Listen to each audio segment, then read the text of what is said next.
Ukaezina da euskararen berrindartzean aurrera pausoak egin direla. Baina argi dago, oraindik ere ez gaudela lortu nahi dugun egoera. Eta helburu hori lortzeko guztiok gara beharrezkoak. Erakundeak, gizarte eragileak, hezkuntza sistema eta norbanakoak, euskaldun eta euskal herritar guztiak. Euskara da, euskal herritar guztiok komunean duguna, era gauza eta sentimendu guztien gainetik elkartzen gaituena.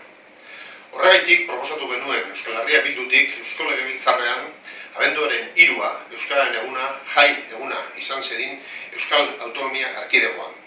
Euskal Herri guztian jai egun bateratua izateko.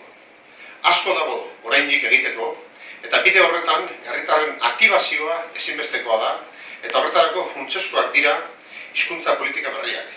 Euskara egunero, toki guztietan, edonorrekin eta aldesortarako erabiltzen ez dugun bitartean lanean jarraituko dugu.